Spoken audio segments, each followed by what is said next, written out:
You should. Can you see that I'm recording now? Yeah.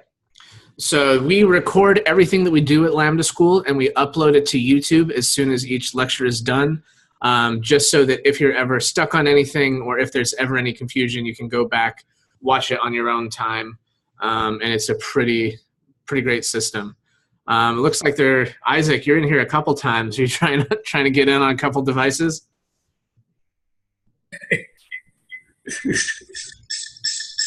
Oh. All right. I unmuted two of Isaac's. All right. I am going to mute everybody one more time, and then I'm going to unmute everybody. And I mean, I'm not quite sure what to do. I mean, I just wanted this to kind of be an informal question and answer session, get everybody used to the tech, get everybody saying hi to everybody else that's here. So maybe let's just kind of go for a round of introductions, and then we will go from there to kind of a Q&A. I can answer any questions you guys might have about Lambda School. I'm sure it's much more efficient to answer them in this kind of a setting than one-on-one. And we will go from there. Does that sound good?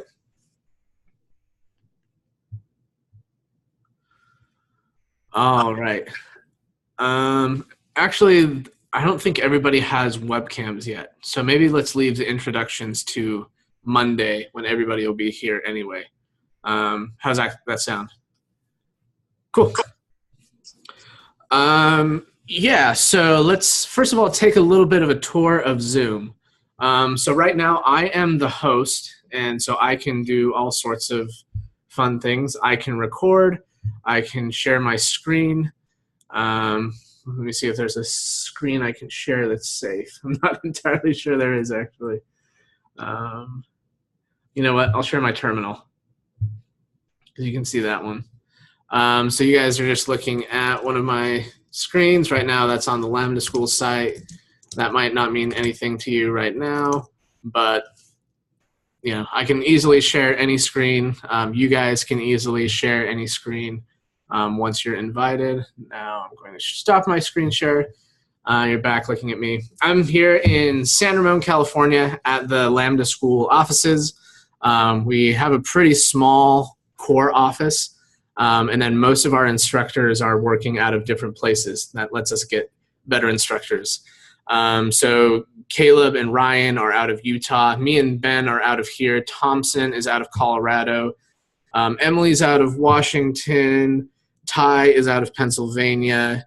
Ivan is out of Texas. And there will be a few more joining us as we go along. So all in, Boomer is in Arizona. So we've got about 10 people full-time on staff right now. And by the time you guys are done, we'll probably have somewhere around 14, 15. And all of those are instructors. So they are all there to help you. They're all experienced engineers. And it'll be really, really good. Let's see. Yep, so this is usually, sorry, it's kind of a mess back here. We have, this I'm kind of proud of though. Steve Wozniak sent us that and signed it, which is fun. But usually you won't see this side of the room, so that's why it's a mess. Usually we broadcast from the other side. That's where Ben sits.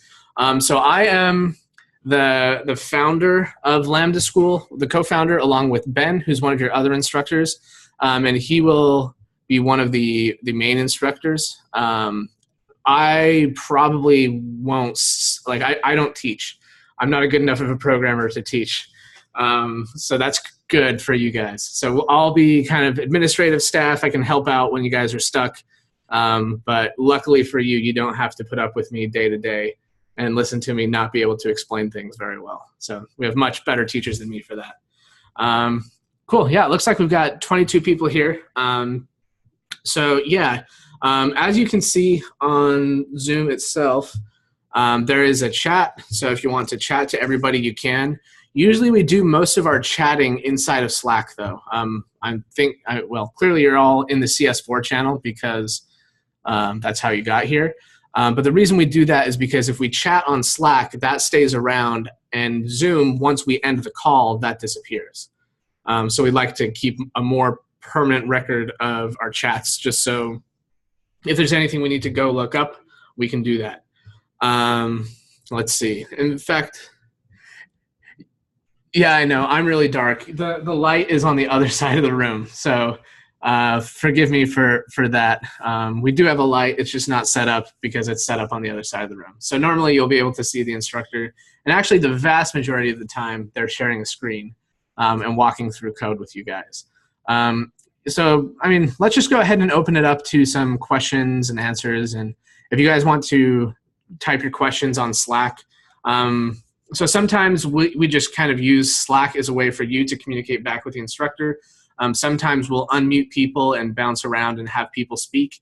But if it's something small, it's generally, or more large scale, it's generally quicker to just get all of your questions on Slack for the instructor to address. And so let's start with that. Looks like a few people are typing, so we'll wait. I'm not going to move the light. That's too much of a pain. Hey, Austin. How's it going? Do you mind if I introduce myself at this time? Oh, hey, it's Ty. Hey, I couldn't tell who you were. Say hi to Ty, everybody. Yeah, it's this new microphone you got me, man. So, hey, y'all. I'm Ty. As you can see, my name is Ty the Ty on Zoom. You'll find me on Slack at the same name. I am the lead TA for Lambda School. So you'll see me in and out for coding challenges and whatnot. If you have any questions, let me know. You can always PM me or one of the instructors. If you have any complaints about any of the instructors or Austin and you don't want to talk to them, feel free to come to me. If you have any question about the course, hit me up. I'm here. There's also going to be a specific CS4 help channel. I want you to hit there first, but if you don't get a response, come to me. I'll get either a TA, an instructor, or myself to figure out what's going on. About it. Cool. Hey, thanks, Ty. So you guys will be seeing a lot of Ty. He'll lead some of the code challenges in the morning, and then he's there pretty much all throughout the day. He'll be in contact with you a lot. I don't know if Emily's going to join us. She might be helping somebody else out right now. I believe she's already here. Oh, are you here, Emily? Yeah, I'm here. Hey, where are you? I'm going to make your face show up real big. There you are. I'm a challenges in the morning sometimes. I'll be doing the code challenges in the morning with you sometimes. And I'm in the Slack channel to help as well if you have any questions. Cool. So how many of you have used Slack before?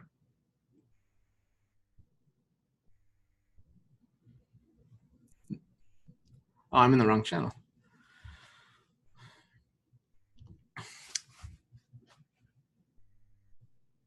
Cool. So let's go through a few of these answers in order. I'll answer on behalf of Ty. Ty is Ty, hence the name. Are you half Thai, Ty? Are you? I am 100% Thai. 100%. You love saying that, don't you? All the time. Yeah, so Ty is Ty.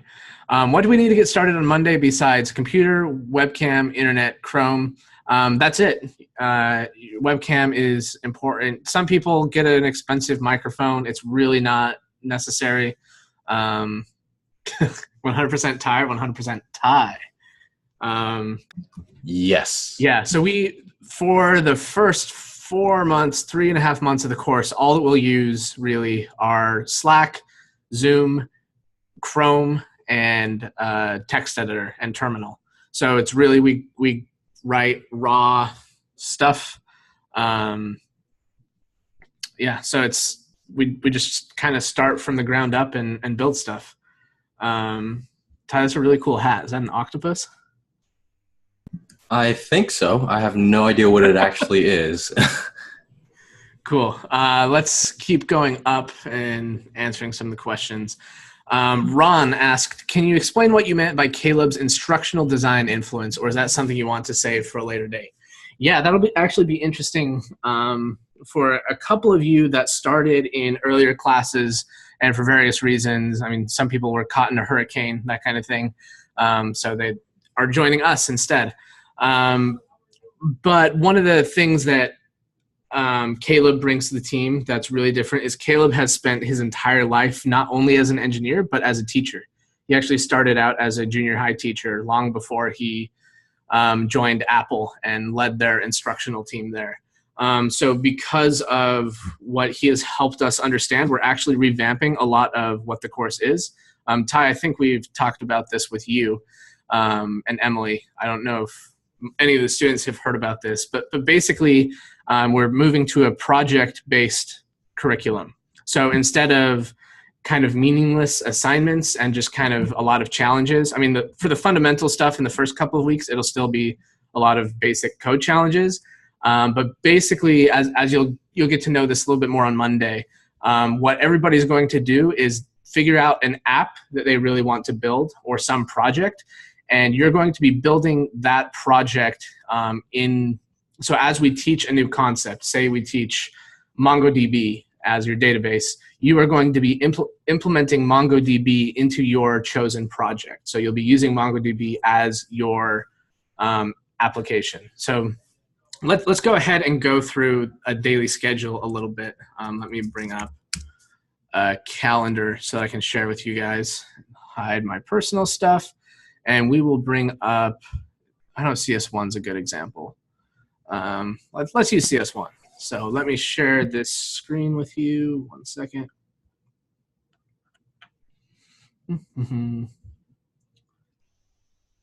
So this is an average week at Lambda School. So in the morning, and as an aside, we usually use Pacific time for all of the times. So if you see 9 here and you're on the East Coast, you're just going to have to get really used to mentally converting that to mean noon, because it would kill us if we had to continually say every time zone every time we talked about a time. So just we go on Pacific time because we're in Silicon Valley and a lot of the students are. If you're not, sorry, get used to it. It's not that bad. You can add or subtract up to 3. We know that at least. That's why you're here. So yeah, we start out with a code challenge in the morning. That's usually an algorithmic challenge. That's something similar to what you will do when you're on the job. When you're at a whiteboard interview.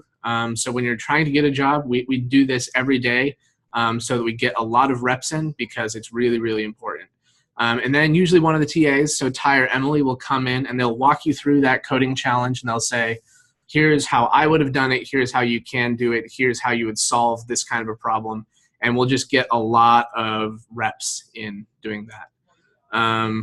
A sprint review, that's a little bit different. Let's skip that Monday for now.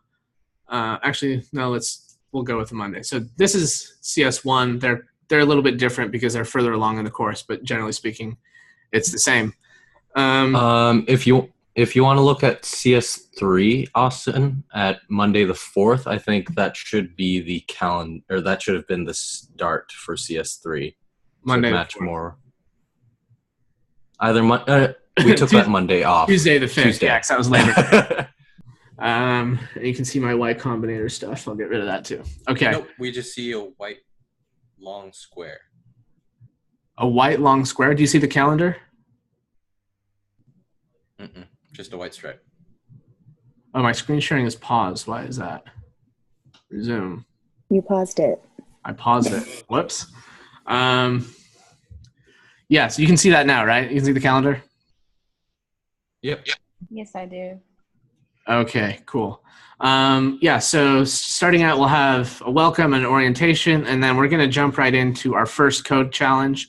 And then we'll go over a JavaScript review. So basically, the way it works is we have kind of an introduction to a topic, what we call a mini sprint, and then you'll have a challenge, and you'll try to implement something using what you just learned.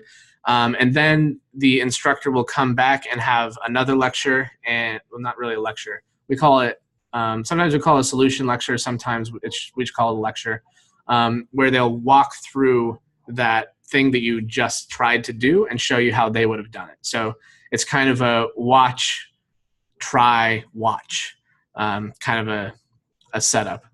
And then after that, we'll have a lunch, I'll have a Q&A. It really depends on which part of the course you're in. But this project time, usually, this is going to be a little bit different from what we've done in the past, because you'll actually be working on your own apps. So let's say we're a month into the course. We start out with a coding challenge, and then we have the code challenge review, which isn't even on here. Oh, it's hidden in there. And then we'll have a mini sprint, which is introduction to a new topic.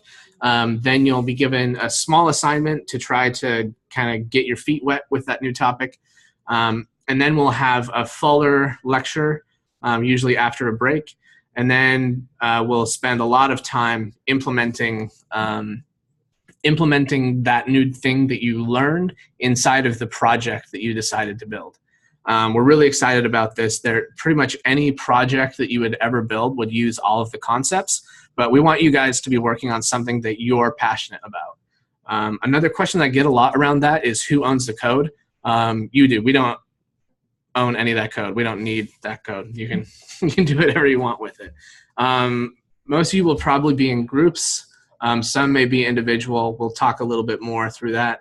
And then toward the end of the day, we usually have more of a Q&A to kind of wrap things up. But something that you can't really see in here is at least once a week, sometimes twice a week, an instructor will be meeting with your group, going through your code, looking at what you've implemented, talking with you about what you understand, what you don't understand, just in an individualized setting to make sure that you've got a grasp of the stuff that you want, or that you need to understand, and just kind of some one-on-one time. So that's generally speaking the course layout. We do take attendance. We have implemented a lot of stuff with Zoom's API. Sometimes we take it manually. Sometimes we use the data that we get from Zoom. So we can see if you're there. We can see if you're watching YouTube. We can see if your window is behind another window, that kind of thing. We don't want to be babysitters, and we don't babysit, but we want people to be here that want to be here. So if that's not you, no worries. There are a lot of other people that would love to take your place. Just let us know. Let's see. If I feel like I have a good grasp of the lecture, do I still have to be live? Yeah, you should still be live, because we've tried that in the past where people have said, hey, I get this, I don't need to be here. And then something else comes up that they don't get, and they're gone, and then they're stuck. So yeah. I'm running Zoom on a different PC than I'll be coding on. Is that going to be a problem? Nope, no problem. Cool. Perry says he's got a project ready that he's ready to build. Ellen says, are these big projects going to be individual or pair programming? Some will be some aspects will be individual, some will be pair programming. We try to do most everything in pair programming, but if there's, for example, if we're implementing authentication, you can only really do that one time per app. So we'll use pair programming, but each person will pull it down and do it separately. We'll get into that more later as well. Looks like Ivan just joined. Ivan may be coming in and saying hi. He's another instructor. Yeah. Oh, that is a good point, Perry. If you do need to screen share, it would make sense to have that code on your PC. So you can push it up and pull it down from GitHub if you need to do that. What other questions do you guys have? Did I miss a bunch? What percentage of the lecture versus programming, and is there a syllabus? Yeah, I'll send you the syllabus right now. The syllabus is always subject to change because we ask for your feedback constantly, and we're constantly tweaking things and making them better. I don't think we've ever given the same lecture entirely the same. I don't think any project has ever been entirely the same. So we try to continually improve, but I just dropped the full syllabus in Slack. In fact, let's look at that for a minute. Let me stop the share there. And I'm going to go ahead and share. What screen was that? This one. So the first week, we're going to be hitting JavaScript really hard. A lot of this, some of this you should already understand. But just in case, I think it was Vince Lombardi that every time he went to a football game or saw a new football team, he would start with, "This is a football." So we do that. We start from the very fundamentals every time, just to make sure that there's nothing missing. If you're an expert at that, great, you'll become more of an expert. So we'll do basic JavaScript, advanced JavaScript, then data structures, and then DOM, which is document object model. That basically means how you get what to show on the screen in a browser. Then we'll start with React. We'll do some Redux, some HTTP routing and AJAX, some more SPA and routing, testing, Node and Express, MongoDB, auth, client auth, server testing, DevOps and deployment, React Native for three units. We call each of these different units a sprint. Then we have a break week when you can work on your project a little bit more. And that's the first half. So that's a lot more in depth than most code boot camps would be. And we're not even halfway done. So this is a grueling, challenging course. And I'll talk about that in just a minute. Then we go into computer architecture, C++, data structures, algorithms, operating systems, the V8 engine, relational databases, and then we get to the capstone project. So the capstone project can be a few things. It can be, we have partnerships with some nonprofits such as the UN and the UN Refugee Agency. So if you want to build apps that help out refugees, you can do that. You can work on a personal project. Some of you will actually have internships that you may want to do. So you can take on your internship around the time of the capstone project and get 4 weeks ingrained in a company. We can't guarantee that for everybody yet. Maybe by the time you guys are there, we'll be able to guarantee that. But those are kind of, and if it's available, let's do it. It's hard because you guys are all spread out. And then we have interview strategies, job search strategies, and right around here, everybody will be assigned a recruiter. And with that recruiter, you will we'll go over your resumes and your interview and job search strategies here. But your job with that recruiter is going to be to find a job. So obviously a lot of people are based in a lot of different places, have a lot of different needs and interests. But that recruiter is going to do everything they possibly can to help you get placed. Sometimes it takes 3 to 6 months to get placed. 6 is the longest we've ever really seen. 3 months is right about average. The fastest we've ever seen was 2 days, which is not slow for going from never having met somebody to actually having a job. But yeah, Isaac asked, is the capstone project one of those Y Combinator sponsors? Yeah, so that's where if it works out with a Y Combinator company or another company, you can do an internship there. You can also keep doing an internship after, of course. But yeah, so we kind of leave that open to you, and it depends on what's available.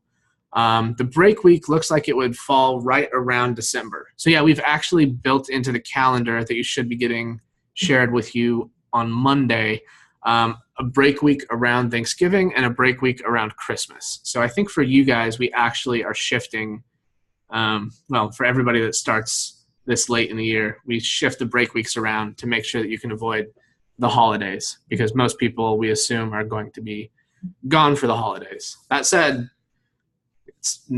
doesn't mean you should never code again. Just keep working on it in the holidays if you have time. Yeah, let's see. How should we fully utilize the topics being taught? As in, should we be writing notes as a lecture goes on, or is there a written breakdown? Yeah, there are written notes for pretty much everything. Sometimes we'll just link you to official architecture or documentation instead of using ours because it's actually better. But usually if I were you, this is what I would do. During the lecture, don't code, don't touch anything else, just pay attention to the lecture, try to wrap your mind around it, and then that's kind of the point. After the lecture is over, then you have a chance to try to implement that. And then, if you get stuck, then you'll get another chance to see how it should have been done. After that, then we'll give you another introduction, and then you get to really implement it in your own project. So during the lecture, just pay attention to the lecture, ask questions, be involved, be active. Taking notes depends on the person. Some people do better with notes, some people without, but that's kind of up to you. Let's see. Yeah, any more questions? If we don't have any more questions, we can walk through the income share agreement a little bit, because I think almost everybody is on an income share agreement. There are a couple that will not be, but usually that's kind of interest. Is it possible to transcribe live lectures? In theory, you could. I think Zoom actually has closed captions if you need that. Will we have to screen share only during lectures? The answer to that is no. You'll be working with other students a lot, and in situations a lot where you'll want to screen share. So if there's anybody that doesn't have a computer that screen shares for some reason, please let us know. That's really rare nowadays. Pretty much anything since like 1996 can handle screen sharing. But let us know and we'll get that taken care of. Also let us know if you can't afford a webcam. They're pretty cheap, but if that's going to be the thing that holds you back from completing the course, we can just ship you a freaking webcam. It's not a big deal. Cool. I forgot to say something, actually. If you Ty, I'm going to stop my screen share so everybody can see your beautiful face. So, we teach a lot of things, and you're not going to love everything, and that's okay. Some people will lean towards back end, some people will lean towards front end, but that's okay. We don't expect you to, like, if you are a genius at everything, hands down to you, but you don't have to be. I prefer React, Redux, Node, and I hate databases. I can do them, but I hate them. That's about it. And Ivan's here too, so if you want to introduce yourself, Ivan. You here? Come say hello. Sure. Yeah. So I just dropped in. Certainly, like Ty said, you're not going to like everything. Some people like everything, but they're rare. I like everything. I have quite a bit of experience with, or most of my experience is very front end, a lot of CSS and HTML and stuff, and vanilla JavaScript. But I hate CSS and I love the back end stuff. But it's good to learn it all because you don't know what you're going to be doing. But yeah, I think one of the strengths of this course is that you'll get to really delve into all of it, and so which is great because you just don't know what your first job will be, and yeah. But if you have any other questions, Ivan, tell us what you were doing before Lambda School. So I just joined maybe 3 weeks ago. I was working on the World of Warcraft website. I don't know if you all are familiar. I imagine at least a few of you are familiar with World of Warcraft. But yeah, so I was working on the World of Warcraft website. If you've noticed, if you're into WoW, there's now WoW esports on the website, and that was mine. So I own that product. I did the full stack for that. As far as front end and then node stuff. Of course, we have a very, very back end as well, which is all Java, but I didn't touch that because it's in Java. But I'm looking forward to getting to work with you guys, and I'm having fun so far. I like how Ivan describes that. If any of you have ever heard of World of Warcraft, you may have heard of it. I honestly didn't really know much about it before I joined, but I don't know. Yeah, but cool. Cool. Yeah, thanks, Ivan. Good seeing you.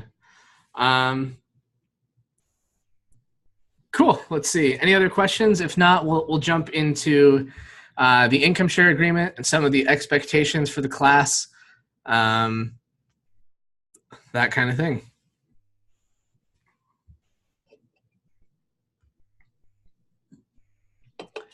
So Susanna asks, is it two different projects, one we work on as we go through the class and one at the end? Yes. So those are going to be separate projects. In fact, your capstone may be several projects, and you may touch a couple different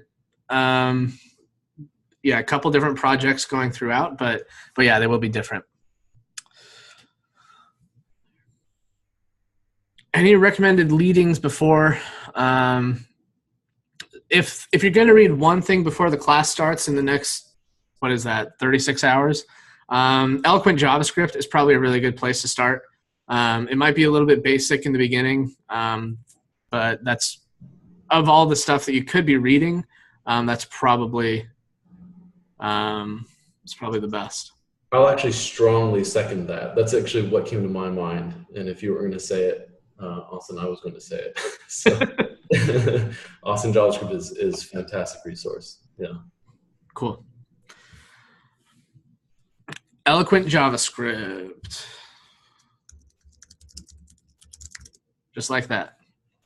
It's free online. If you just Google that, you'll find it. Anybody have leads on how to dream up projects? I mean, just pay attention to what you wish you had over the next few days. You're actually going to have a couple of weeks during the course where we're just working on fundamentals, and you don't have to have a project selected yet. So don't freak out if you don't have a project idea yet. And some of you may not ever have a project idea, and you can just team up with other people that want to build something cool and help them out. And that's okay too. So yeah, don't kill yourself over that. Pretty much any project you can build a database in, you have a front end, you'll have a back end, that kind of thing. So yeah, don't let that be the thing that stresses you out. Let the code stress you out. Just kidding. Don't let the code stress you out either. But yeah. And actually, on that note, that's something I want to talk about that we've seen some people struggle with in the past. This course is difficult, and it is probably unlike any other educational experience you've had in the past, especially if you are one of those students that was a straight A student in high school and then they did pretty well in college and it was all kind of a breeze. No matter how smart you are, this course will not be a breeze. It's just physically impossible for you to blow through everything and have wrapped your mind around everything.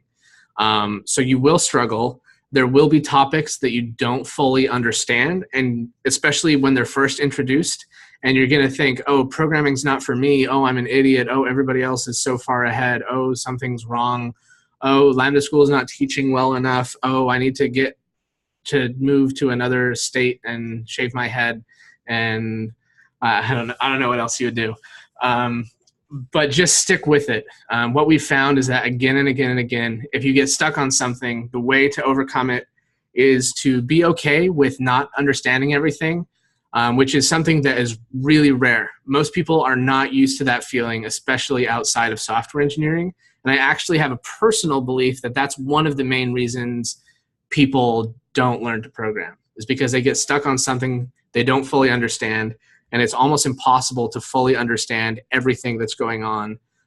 Sometimes you just have to move a little bit by faith and just keep on going and keep hustling. So I know there are going to be times when you're frustrated. I know there are going to be times when you want to drop out and say programming isn't for me. Just don't let yourself believe that. Especially with a rapidly moving course, that just happens. Yeah, I don't know anybody who ever understands everything that they do with regard to software engineering. So there's just more that you have to learn than you can possibly grasp just by, I mean, even if you're there for 4 years, for 10 years, like software development just goes deeper and deeper and deeper. So just keep moving forward and keep trying to do things. What we find is really interesting is the people that are stuck on something when we first go over it in the beginning and it just doesn't click and they kind of end up moving on without fully grasping that specific topic. When we go back to it later and we're actually implementing it with the other knowledge that they've gained in the meantime, it all starts to click. So the difficult thing about programming is that it's kind of a house of cards, and there are 80 different things that rely on 80 different other things.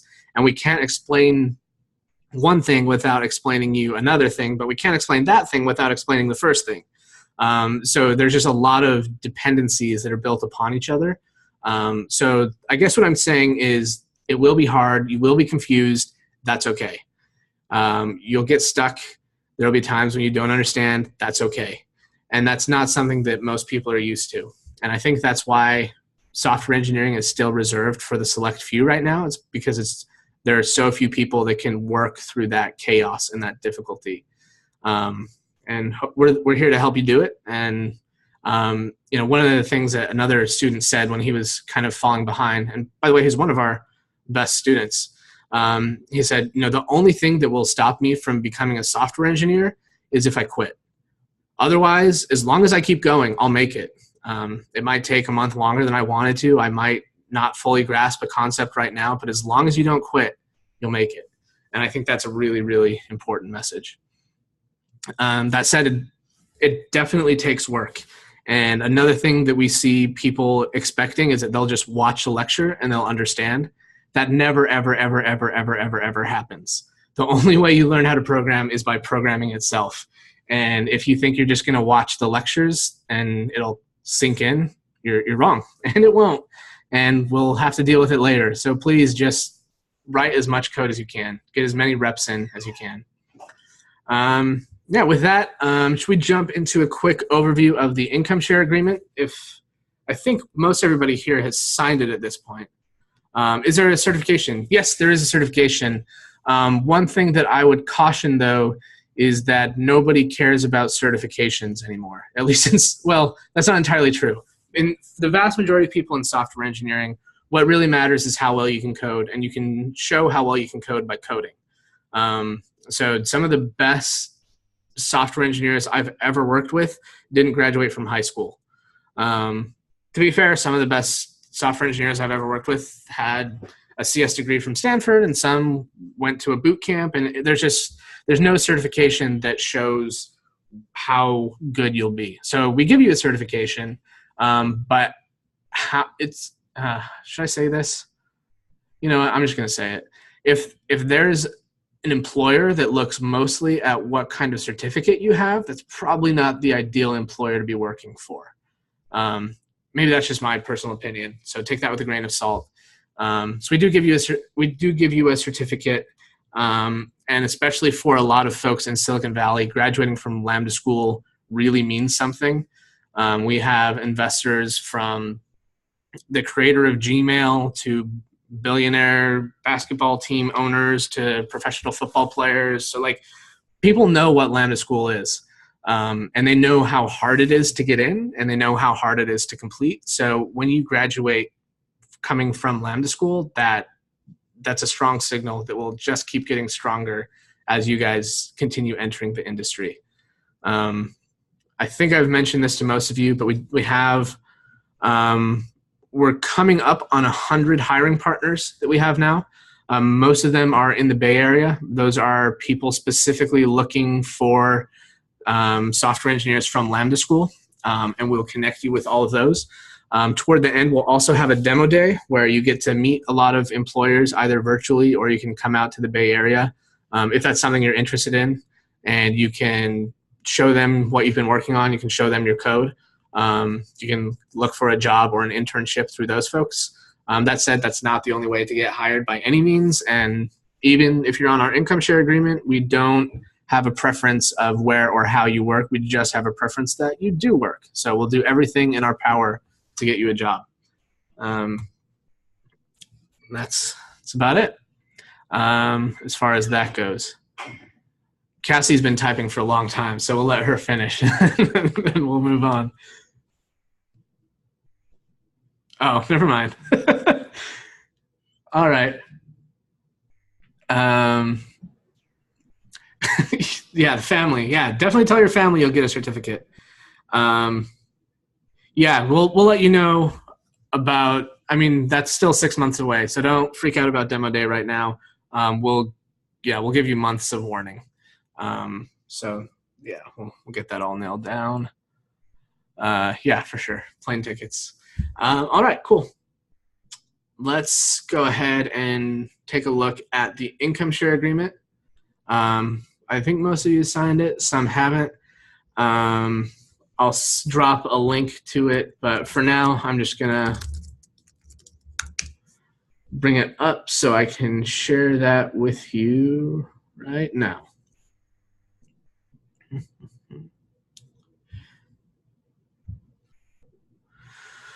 All right, so your income share agreement might look a little bit differently because it's formatted differently. It's the same thing. Basically, so one of the ways that we wanted to make Lambda School very different from any school that is out there is we know that a lot of you don't have $10,000 or $20,000 in cash, because why would you have $20,000 in cash before you have a career? So we wanted to make Lambda School completely risk-free. That's what we're really looking for. So if you go to Lambda School, you graduate, and you can't find a job, you will owe us this amount right here, which is $0.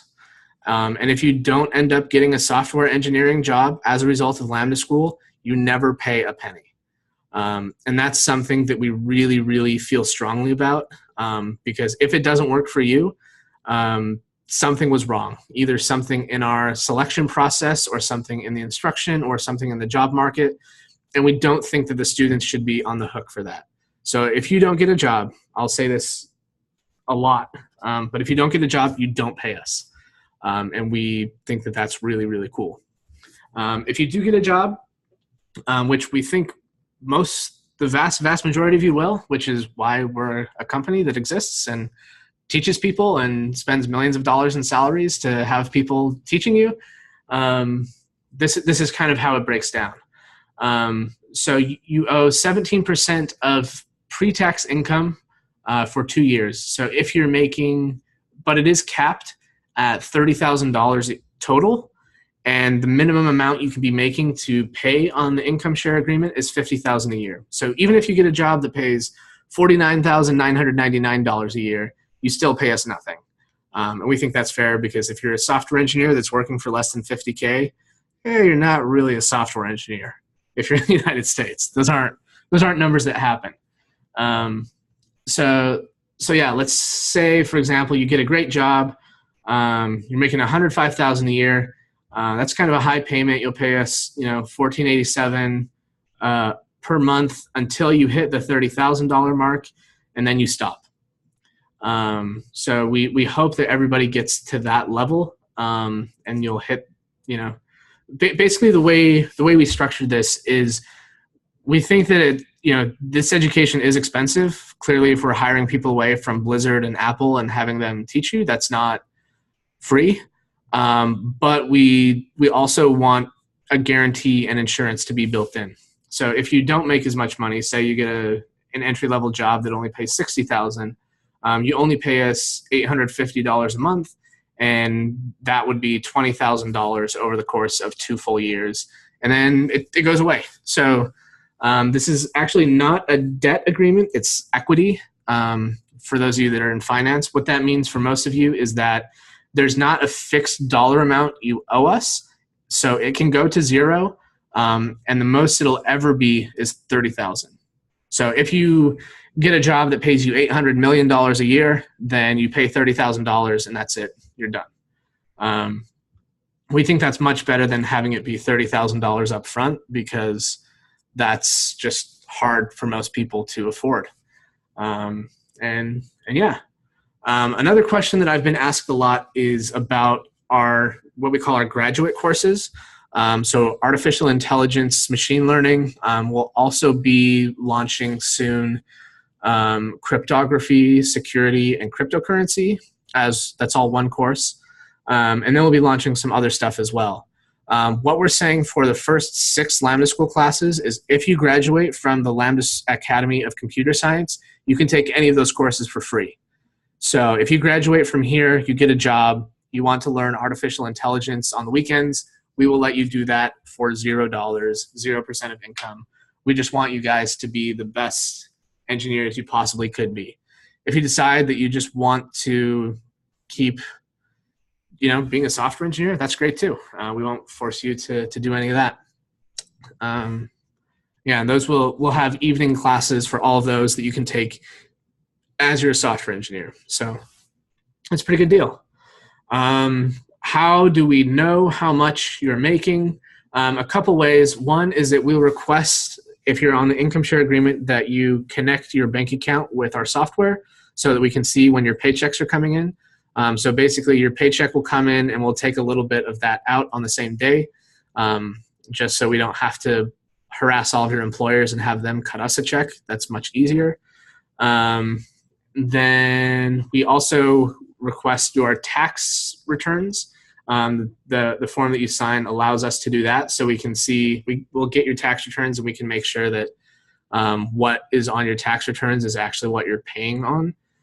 If you have a joint return, we'll remove your spouse's income. If you have other investments, whatever, we don't include that income. It's just the stuff that you make from your software engineering job. And there's a bunch of legal boilerplate that says we won't harass you and all that good stuff. And yeah, standard stuff that every lawyer makes you put in. And that's about it as far as the income share goes. So to be totally clear, the total amount you could possibly pay is $30,000 no matter what. A lot of people think that they'll have to pay up to $30,000 over time. Like, no, that's the maximum you could possibly pay. If you are making $75,000 a year, you'll pay less than that, quite a bit less than that. So that's basically how that breaks down. Yeah.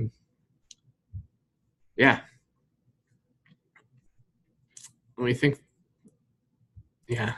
Are there, I'm not going to ask that, but my hope is that for a lot of you, that income share agreement, I mean, we have to, it's been really difficult to put that together, as you can imagine.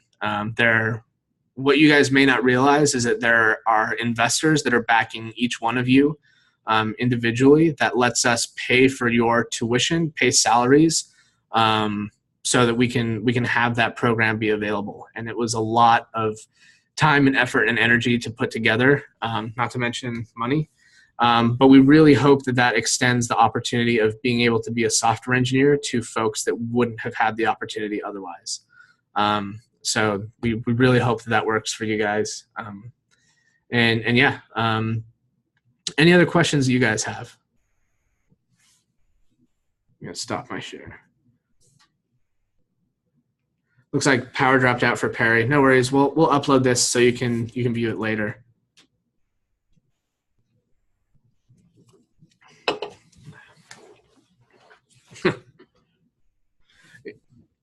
Yeah, another thing that we're going to deal with a lot is imposter syndrome. So a lot of you could be thinking, I know some of you have mentioned, like, why me of the thousands and thousands of people that applied? That's a fair question to ask. The reality is we saw potential that's untapped in each and every one of you. So there's a reason you're here, and we believe truly that you guys can, we really, like, the real reason we're here,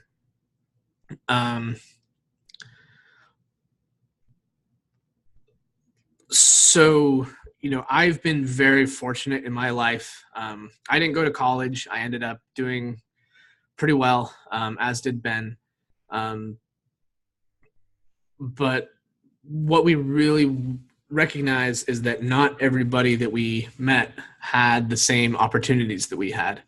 And it's not anything to do with how intelligent they are or how hardworking they are. It was just sheerly came down to who had family connections with money, who had opportunities, and we wanted to extend those opportunities to everybody. And I know a lot of you here have expressed that you wouldn't have had that opportunity otherwise. And we think there are a lot of people all across the US and across the world who are living below their potential as far as a career goes just because they don't have a little bit of cash. So we wanted to solve that problem, and we raised the money to make that possible. So some of you guys, you guys don't realize this, but you're backed by the biggest names in Silicon Valley. There are some billionaires that have backed you folks. There are some really successful people that have started huge software companies. So it's a really, really cool thing, I think. Obviously, I'm more than a little bit biased, but we think that if we can take you guys and help you fulfill your full potential in a career, that's a win for everybody. And we hope that trickles down to your future families and your, anybody that you know. And if there is ever a time for you guys to give the opportunity to somebody else, whether it's your children or somebody else that you'll do that. So, Austin, do you mind if I add something to what you said? please. Yeah, so just another little bit of background on me as well. I was a philosophy major, so I have a bachelor's in philosophy, and so I didn't study computer science. I went to Maker Square, which was acquired by Hack Reactor.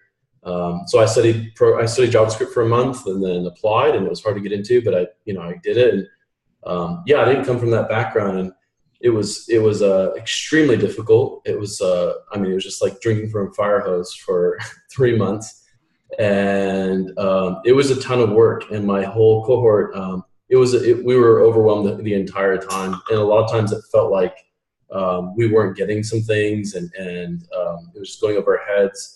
And that was just part of that immersive strategy to teaching. In the end, it paid off a lot.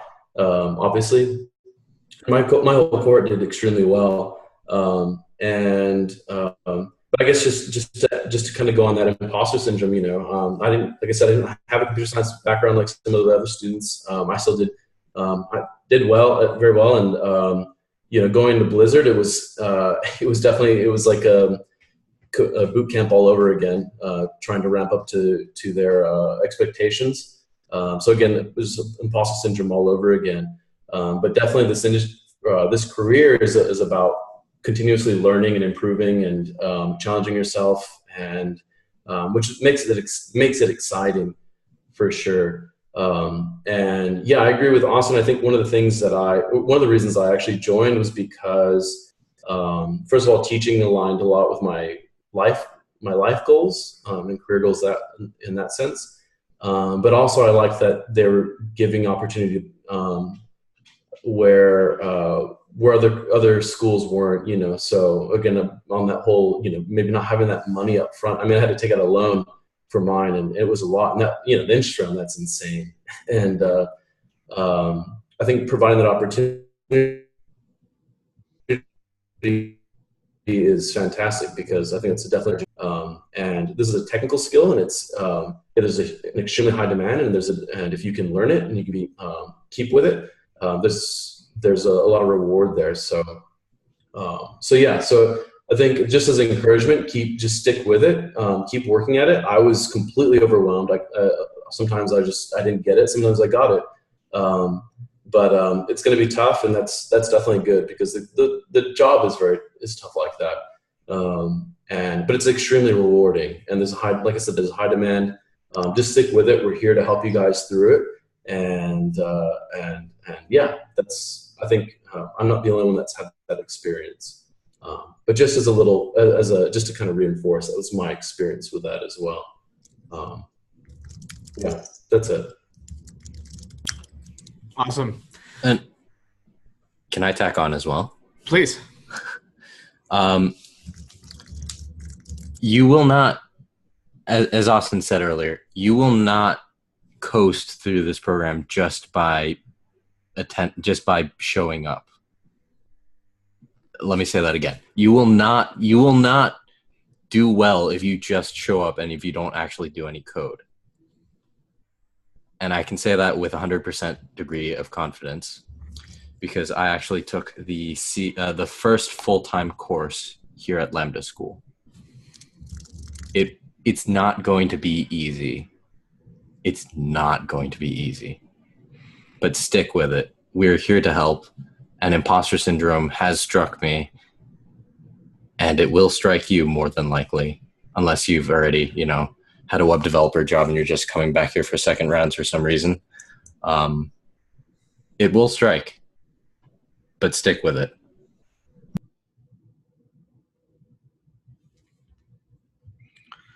Awesome. Yeah, thanks so much, you guys, for being here and for learning with us. We're so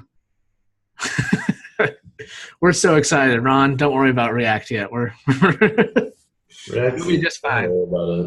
No, we'll get through it. Yeah, thanks, guys, for taking this journey with us. I'm on Slack. I'm on email. I may be slow to get back to things. I think I've received like 40 emails since we've been on this call. So if I'm slow, that's why. But yeah, you've got the CS4 channel. You have, I'll link to it right now.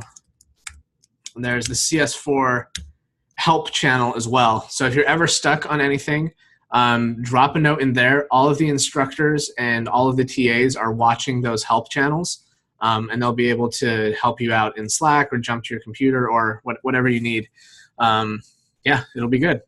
Thanks so much, you guys. We'll see you at 9 a.m. sharp on Monday, and we may go through some of this again, but that's all right. Repetition is a good thing.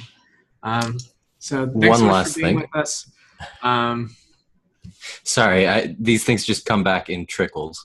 Please make sure you have a Zoom account registered either by email or by Facebook or something, because that is what we're going to be using to partially track your attendance along with what you submit on GitHub. So please make sure you actually have a Zoom account logged in with your first name and last name that you've given us in Slack, just so that we can match it one-to-one and we don't have to poke you. Hey, why aren't you here? Hey, why aren't you here? Hey, why aren't you here? When you're actually there. It makes more work for us. So I'd rather get out in front of it and say, please make your Zoom accounts. Yeah, good call. Awesome. Thanks, everybody. Feel free to hit me on Slack if you have questions. And dropped the link to the income share agreement up there. If any other questions, let me know. We'll see you Monday. Bye, all.